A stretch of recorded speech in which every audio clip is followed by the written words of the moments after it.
bonjour et bienvenue à tous pour ce nouveau voyage en 69 200 au départ d'Aurillac.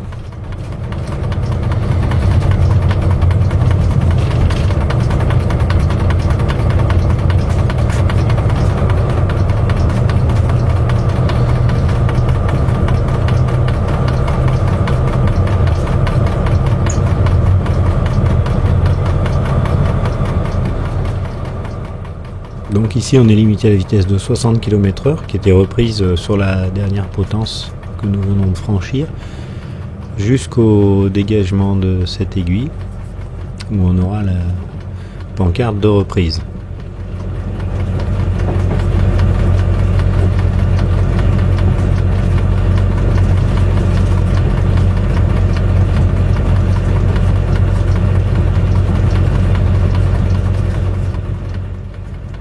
Donc ici pour l'instant on est sur une voie en palier jusqu'à la sortie de la gare, donc on en profite pour s'élancer et ensuite ça va descendre presque tout le long du parcours, puisque de Viescamp jusqu'à Morse on va être en forte pente.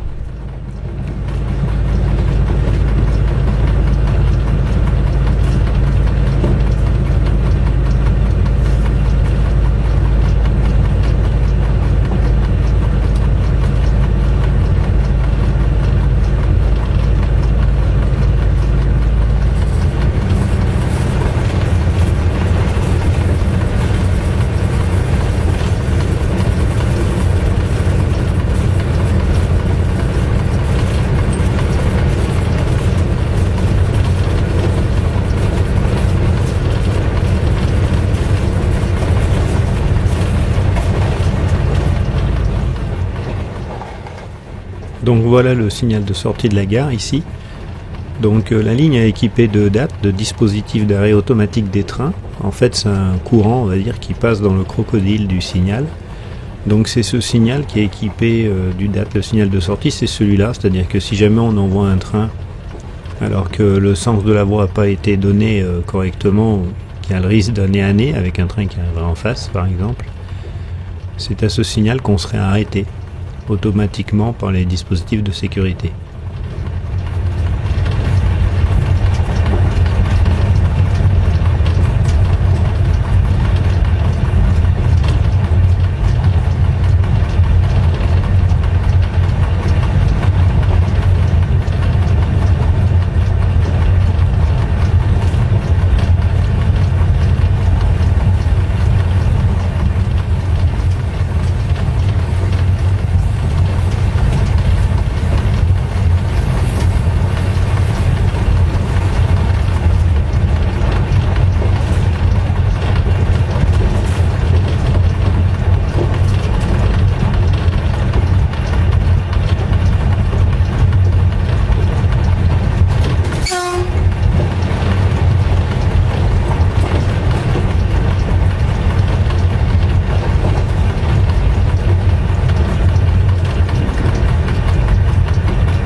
Donc on est à bord d'un 69 200 livré infra. Donc il y a deux livrets, donc infra qui est jaune et la livrée fret qui est verte.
Donc ici on approche de la petite gare d'Ytrac, c'est une petite commune qui se trouve pas très loin d'Aurillac.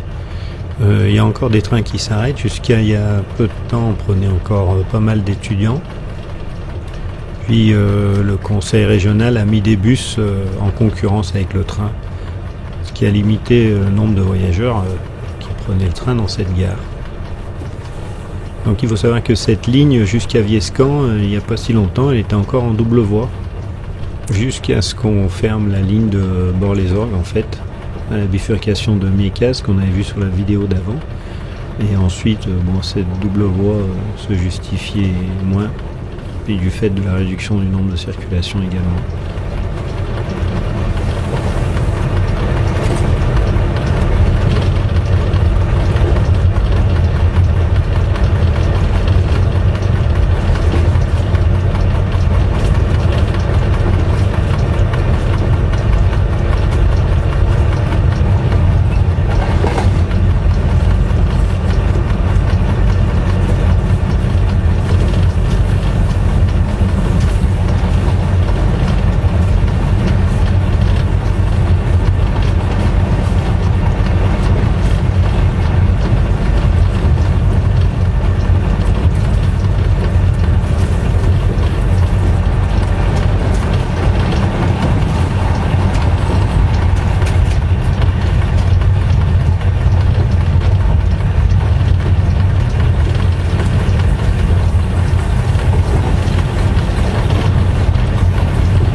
Ici on approche de l'avertissement du signal d'entrée de la gare de bifurcation de Viescamp sous Jalès.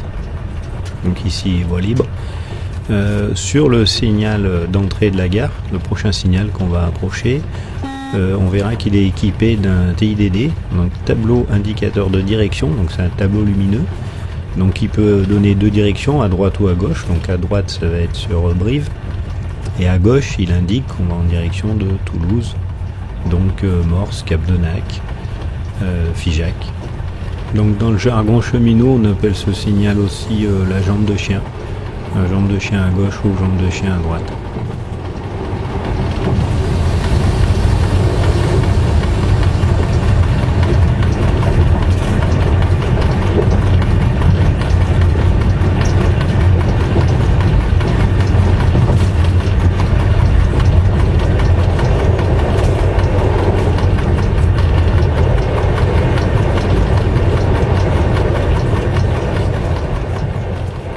Donc évidemment, dans le cas où la direction serait pas bonne, il faut que je sois en mesure de m'arrêter dans la gare, puisqu'ils peuvent encore reprendre l'itinéraire. Au signal de sortie de la gare, on va avoir un ID, ce coup-ci, ça s'appelle un indicateur de direction. Donc lui, il ne faut pas le dépasser si la direction n'est pas bonne. C'est des feux en fait, donc il peut y avoir un feu, deux feux, trois feux, quatre feux. Et ça indique la direction géographique dans laquelle on est dirigé. Donc ici il faut un feu pour aller à gauche en direction de Figeac. Donc ici également, à partir du bâtiment voyageur de la gare, il faut être à 55 km/h. En fait, la voie a été complètement refaite à neuf il y a quelques années, mais les travaux ont été mal réalisés par l'entreprise privée. Du coup, depuis, la vitesse est limitée à 55 km/h.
À partir de là, la ligne va descendre.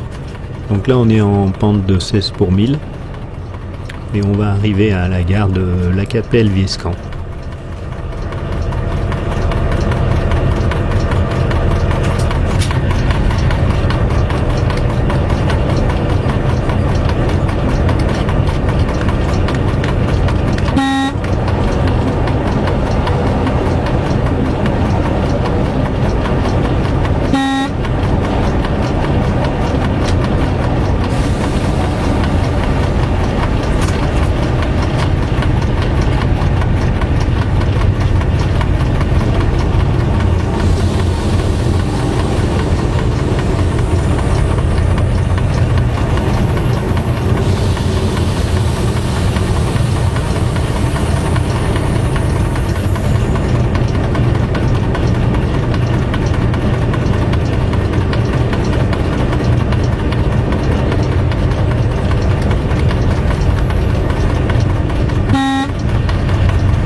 Donc là, la ligne, elle descend jusqu'au viaduc du Ribérès, en fait.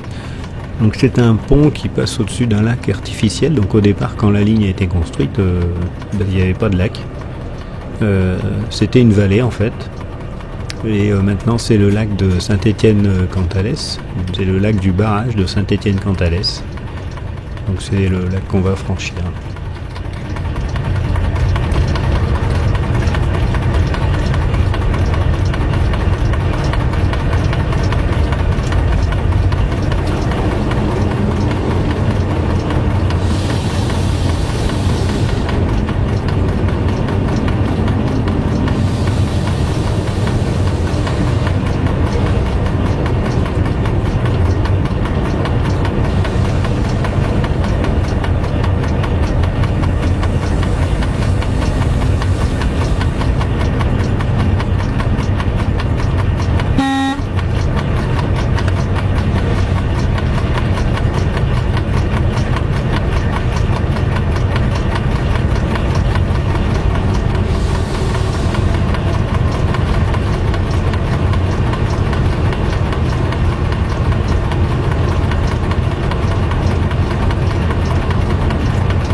Donc sur notre droite, on va laisser une petite presqu'île qui est très prisée en été, qui s'appelle le Puech des Ouilles.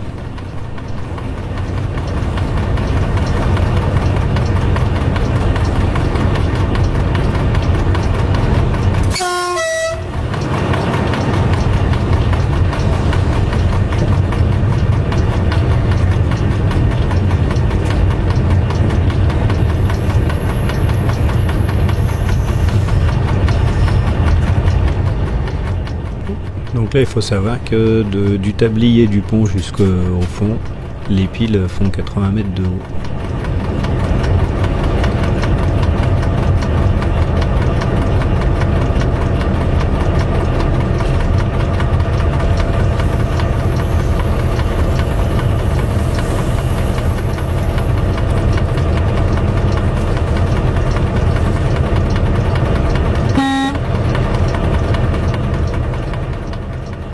Donc ici, on peut admirer un magnifique pont au-dessus de la tranchée.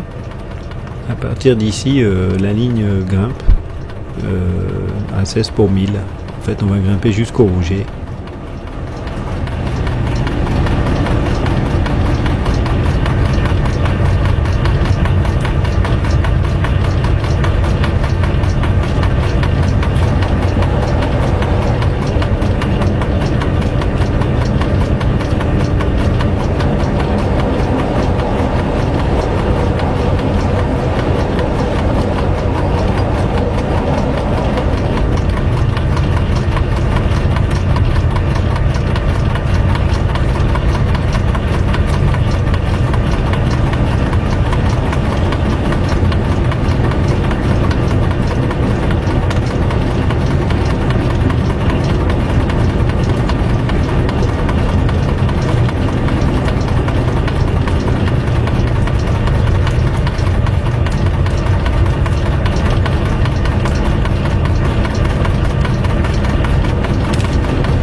Donc là on entend bien que ça grimpe et on approche de la petite halte du village de Perse.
Donc en fait le 66 000, comme la plupart des engins moteurs diesel de ce type, sont divisés en compartiments en fait à l'intérieur.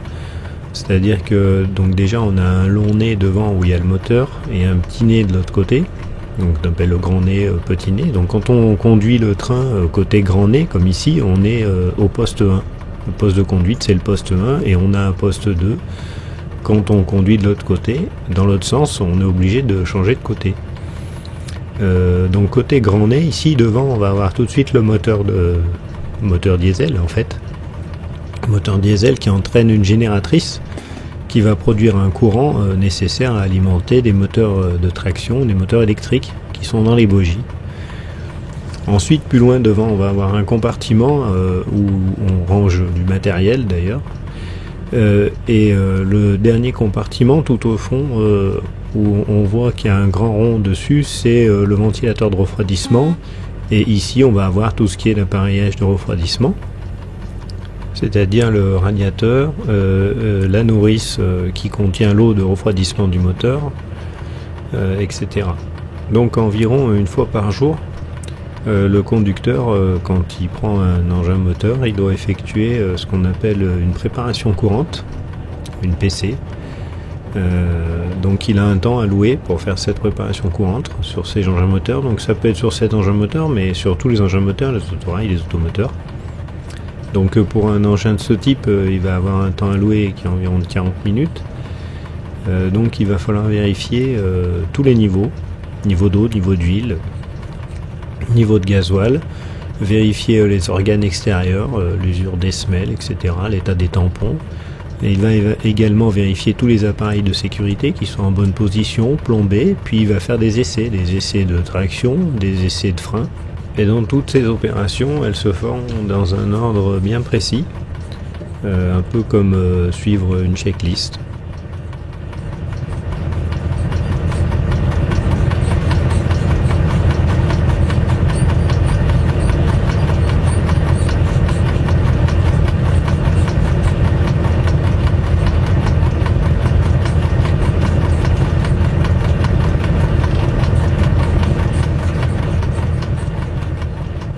Donc là on approche de la gare Le Rouget. Donc c'est une gare qui est télécommandée par Aurillac. Donc la vitesse à l'entrée de la gare est limitée à 40 km/h.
Donc là ici, à partir du Rouget, ça va descendre. Donc la pente elle est de 20 pour 1000 actuellement.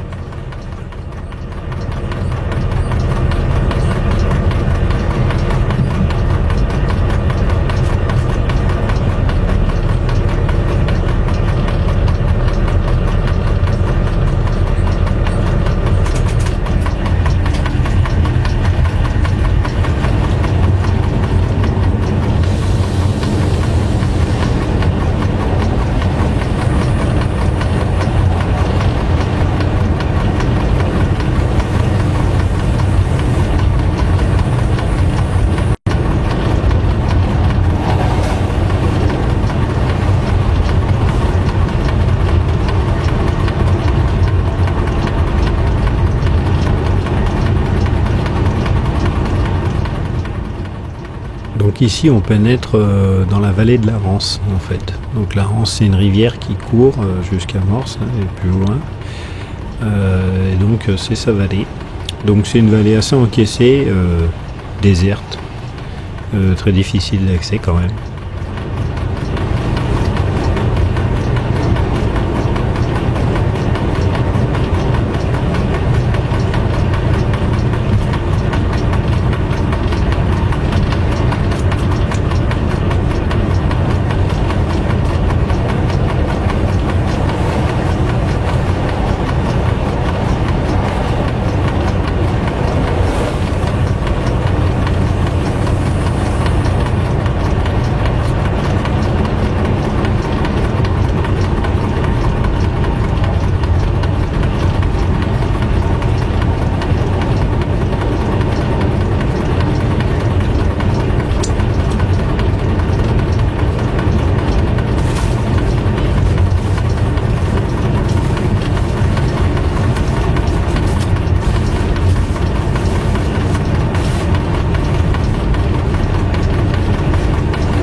ici on peut voir que la voie est en très bon état puisqu'il n'y a presque pas de mouvement au niveau de l'engin moteur. Malgré tout on est limité en vitesse. Par contre ce qu'on peut aussi remarquer c'est qu'il y a beaucoup de végétation, donc en fait là c'est encore l'hiver donc il n'y a pas les feuilles. Mais tous ces arbres qui sont sur les bords du talus, en fait ils ne devraient pas y être.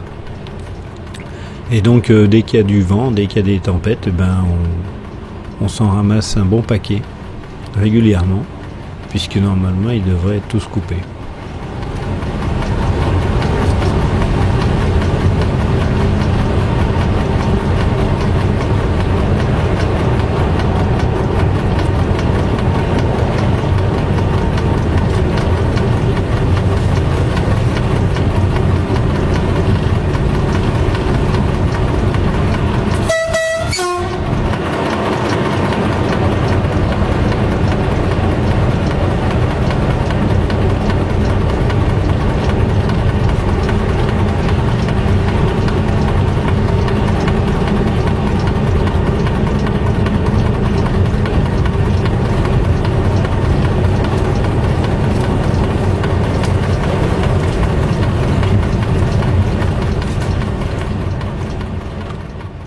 Donc le tac-tac qu'on entend, que beaucoup ont reconnu, c'est le Tacro. Donc en fait c'est un appareil qui indique la vitesse, l'indicateur de vitesse est branché dessus, il indique l'heure également, et il contient ce qu'on appelle la bande graphique. Donc la bande graphique, on pourrait assimiler ça au disque pour les poids lourds. En fait c'est plus une boîte noire, il y a pas mal d'indications dessus. Donc la vitesse qui est notée et l'état des signaux quand on franchit un signal, s'il est ouvert, s'il est fermé. Donc ça te permet de contrôler que le conducteur il fait pas de dépassement de vitesse et il effectue les actions adéquates en fonction de la situation.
Alors le son qu'on vient d'entendre, parce qu'il y en a qui m'ont posé la question, c'est bien l'avacement, donc la veille automatique à contrôle maintien et relâchement d'appui. Donc en fait c'est ce qu'on pourrait appeler le système de l'homme mort pour ceux qui ne connaissent pas. Donc il y a une pédale, il faut maintenir tout le temps cette pédale enfoncée, sinon au bout de 50 secondes ça sonne. Si on relâche pas la pédale, et ben ça va déclencher l'arrêt, les opérations d'arrêt automatique du train. Et si la pédale est relâchée, au bout de 3 secondes, ça sonne de nouveau. Donc il faut appuyer. Donc si la pédale est relâchée, au bout de 3 secondes, si on n'appuie pas dessus, ça déclenche également les opérations d'arrêt automatique du train. En fait, ça sert le cas où le conducteur il est à un malaise, un problème, et ben la VA elle va déclencher, donc on dit la VA, on appelle ça la VA parce qu'avant on appelait ça comme ça, c'est la veille automatique. Elle va déclencher l'arrêt automatique du train. C'est une sécurité en cas de problème, défaillance du conducteur. Donc en règle générale, si on est un bon conducteur, elle sonne pas. En l'occurrence, comme je me balade assez souvent dans la cabine, bon là j'essaye de pas bouger, et en plus je casse la croûte, parce que des fois il faut bien casser la croûte, donc du coup elle se déclenche un peu plus souvent que ce qu'elle devrait, voilà. Et sinon on approche de la gare de Boissé. C'est un petit village au centre de cette vallée.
Donc ici on est toujours en rampe de 20 pour 1000, hein, ça descend.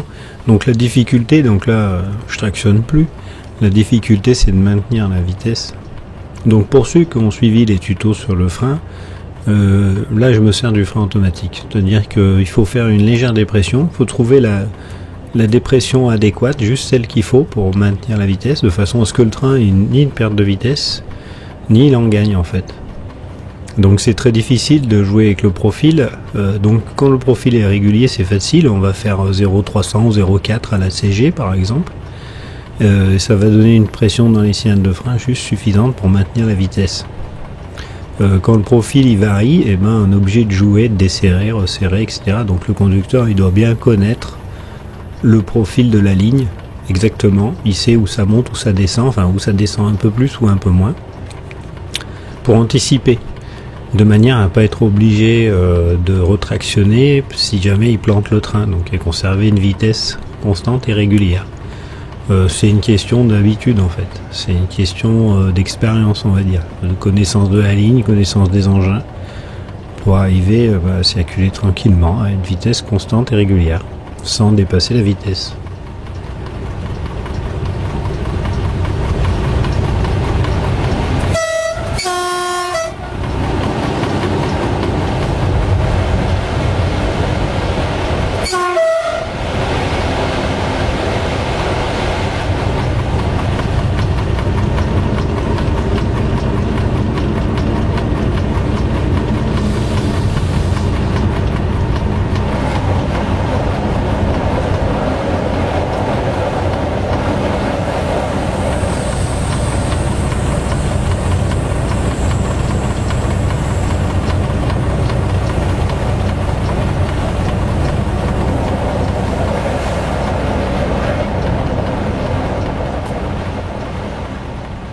Vous allez me dire quelle est l'utilité de cette circulation all-pied en fait, parce qu'il n'y a pas de véhicule, on n'a qu'un diesel.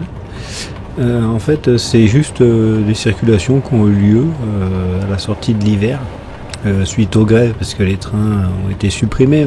Sur certaines lignes d'ailleurs, même s'il n'y avait pas de grévistes, les trains ne roulaient pas. Comme cette ligne qui est systématiquement, tous les trains sont arrêtés dès qu'il y a une alerte à quoi que ce soit. Du coup, derrière, on est obligé de faire circuler des trains sans voyageurs pour maintenir l'efficacité du circuit de voie, donc le courant qui passe dans les fils de rail, pour le fonctionnement par exemple des passages à niveau ou des signaux. En l'occurrence, c'est surtout pour les signaux, parce que les passages à niveau ici fonctionnent avec des pédales. Mais il y a quand même des zones sur le passage à niveau qui ont besoin que le courant passe à l'intérieur correctement.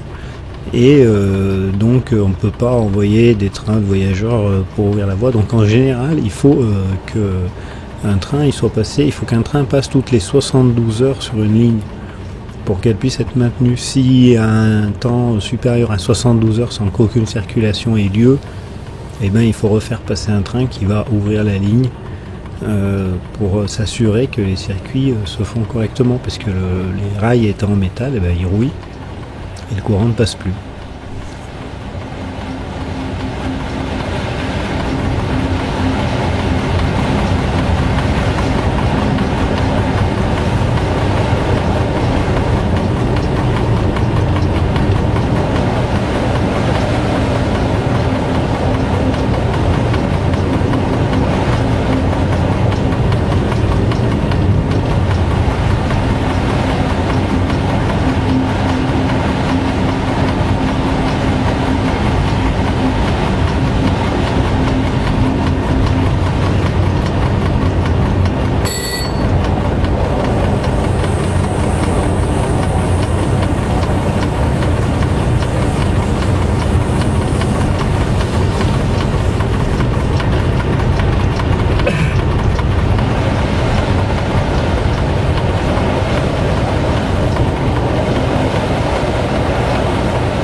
fait, le conducteur, il n'a pas l'œil rivé sur le compteur.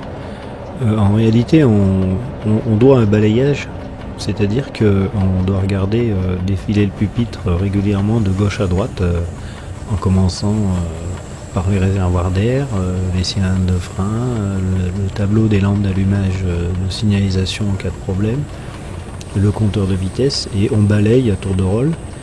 Mais dans le même temps, on n'a pas l'œil fixé ni sur le compteur ni sur la voie, bien qu'on l'a plus sur la voie.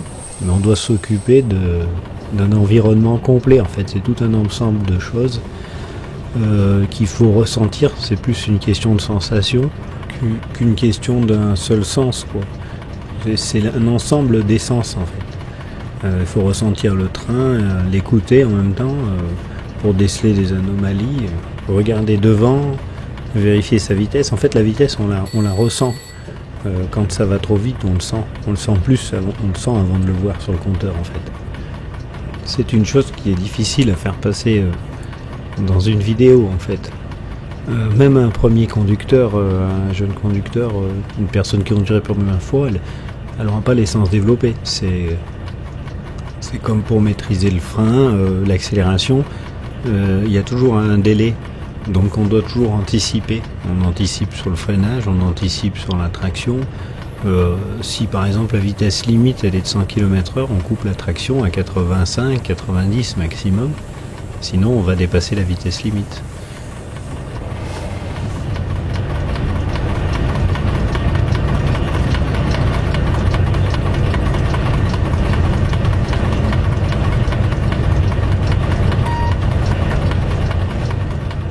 Voilà, donc on vient de franchir le disque de la gare de Morse, donc qui portait l'avertissement. Donc c'est un signal dont l'indication la plus impérative qu'il peut présenter, c'est le disque. En l'occurrence, il présentait l'avertissement parce que le signal de sortie de la gare de Morse est fermé.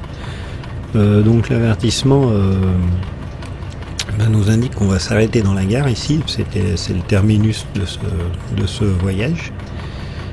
Et en même temps, on pourrait rencontrer fermé un TIV rappel 40, ici en l'occurrence, qui est mobile, parce que la gare n'est pas limitée en vitesse. En fait, si je m'arrêtais pas dans la gare, je pourrais y passer à 55 km/h. Cette gare, les aiguilles de cette gare ne sont pas limitées puisqu'on est reçu sur la voie directe. Donc on va arriver à la fin, au terme de ce voyage, donc dans la gare de Morse, qu'on appelle Morse-la-Jolie. C'est bientôt la fin du Cantal, c'est déjà presque le midi, il fait beaucoup plus chaud, on est plus bas. Voilà. Et à la fin de ce petit voyage, je vous ai préparé une petite surprise. Et donc, je vous remercie de m'avoir accompagné pendant ce petit bout de chemin de fer, bien sûr.